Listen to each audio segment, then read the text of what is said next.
Di era sekarang ini, yang namanya smartphone itu udah pasti jadi tangan ketiga. Kemana-mana kita harus bawa smartphone. Dimanapun kita kerjaannya ngelihat smartphone. Sampai ke rutinitas pagi.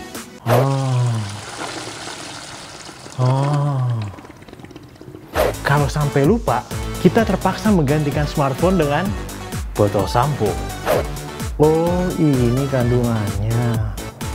Bicara smartphone, itu artinya kita bicara soal aplikasinya. Dan itu artinya aplikasi udah jadi salah satu hal yang sangat dominan dalam hidup kita. Aplikasi jadi sumber income yang sangat besar. Flappy Bird contohnya. Come on, flap. No, God! Fuck! Mendapatkan $50.000 Amerika setiap hari. Pertanyaan jadi muncul. Sebetulnya jadi app developer, dari mana duitnya? Saya Dedi Dahlan. Kali ini, di episode ini, kita akan bicara soal app developer. Dari mana duit seorang app developer? Aplikasi mobile, atau yang panggilan sayangnya app, adalah sebuah industri besar yang saat ini dikuasai dan dinominasi terutama oleh 3 pemain utama, Google, Apple, dan Microsoft. App developer tiba-tiba muncul dan membanjiri, benar-benar membanjiri industri ini karena ada janji surga.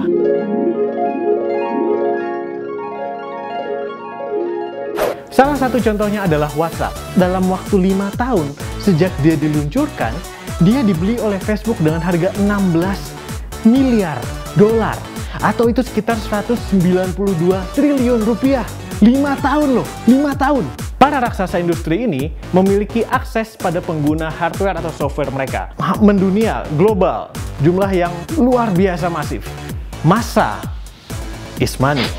Dengan keberadaan massa mereka memberi kesempatan pada para app developer untuk mengakses massa mereka dengan menjual aplikasi lewat Play Store atau App Store dan toko-toko aplikasi sejenisnya. Sistemnya kurang lebih adalah mengambil receh dari jutaan orang. Dan kerennya adalah bisnis ini atau industri ini tidak memiliki batasan geografis. App developer Indonesia mulai bahkan cukup banyak yang sudah mengembangkan app untuk pasar global. Keren. So, gimana sistem kerjanya? Gimana bisnis modelnya? B2B dan B2C atau business to business dan business to consumer. Untuk B2C, dia mendapatkan income dari transaksi, membeli aplikasi itu sendiri, mendownload aplikasi itu sendiri, dan iklan. Sementara untuk B2B, dia mendapatkan income dari pemesanan aplikasi custom atau aplikasi khusus yang dipesan oleh individu atau corporate. Ada beberapa model dalam model bisnis aplikasi B2C. Yang pertama, paid app atau aplikasi berbayar. App developer pasang aplikasinya di Play Store atau App Store, kemudian orang yang membeli akan mendownload dengan membayar. Biasanya harga jualnya sekitar $0,99 atau 99 sen untuk aplikasi umum atau standar, dan sekitar 1,99 sampai 4,99 yang fungsinya sudah lebih kompleks atau manfaatnya lebih gede untuk si user. Kalau mau pasang harga lebih jauh di atas itu lagi, itu HP harus bisa sampai nyuci piring kalau bisa. Jadi untuk sebuah aplikasi yang harganya 99 sen atau $0,99, bila di-download say 10.000 downloader, itu berarti app developer akan mendapatkan sekitar 118.800.000 dari aplikasi itu, dikali 70% yang menjadi share-nya dia, 30% akan diambil oleh Apple, Google, atau App Store itu, berarti dia akan mendapatkan sekitar $83.160.000 untuk aplikasi itu.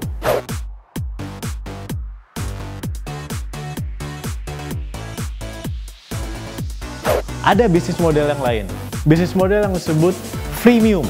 Artinya, app ini diberikan gratis sebagai tester lah untuk kita pakai, tapi dibatasi dalam beberapa fitur utamanya atau dibatasi secara waktu, supaya kita bisa upgrade atau terpaksa bayar ke premium.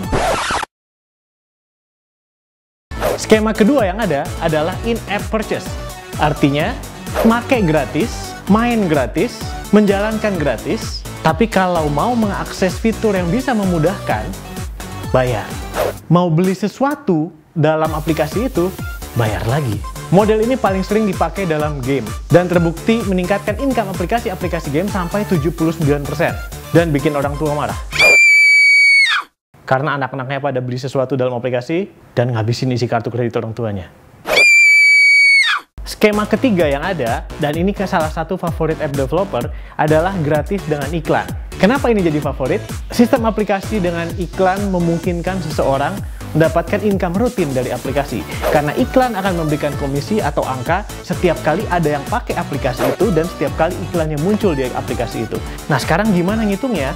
Mirip sama ngitung iklan di video YouTube atau sistem income YouTuber dengan CPM dan CPC. Cost per mil atau cost per click.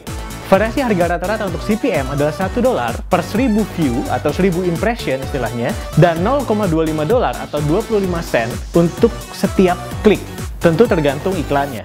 Apabila sebuah aplikasi rata-rata setiap satu active user yang melihat iklan di dalam aplikasi itu 5 kali sehari, berarti kalau aplikasi itu punya sekitar 100 active user yang melihat iklan dengan frekuensi yang sama, dia kurang lebih akan mendapatkan sekitar $0,5 per hari. Kalau dia punya 1000 active user, dia akan mendapatkan sekitar $5 sehari. Bila aplikasi itu memiliki sekitar 10.000 active user, dia bisa mendapatkan sekitar $50 per hari atau sekitar Rp600.000. Dikali 30 hari, maka dia atau aplikasi ini bisa mendapatkan sekitar 18 juta rupiah per bulan. Di Indonesia sendiri, kebanyakan app developer, baik itu tim, perorangan, atau perusahaan, masih lebih suka mengembangkan aplikasi untuk bisnis model B2B, membuatkan aplikasi custom pesanan untuk perusahaan. Kenapa? Karena pembayarannya lebih cepat, to the point, jelas, sederhana, dan lebih, aplikasi selesai, uang masuk. Mereka seringkali berhubungan erat dengan agensi marketing atau agensi branding. Karena biasanya disitulah berputar banyak uang yang bisa membiayai mereka atau membutuhkan jasa mereka mengembangkan aplikasi. So, app developer, dari mana aja duitnya? Aplikasi publik dengan bisnis model yang beragam, aplikasi untuk pesanan atau B2B yang dimana mereka membuatkan aplikasi atau software, aplikasi mobile, game untuk perusahaan.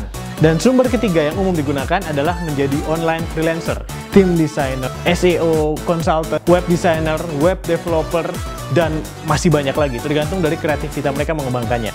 App developer, dari mana duitnya? Dari situlah duit seorang, atau setim, atau seperusahaan app developer.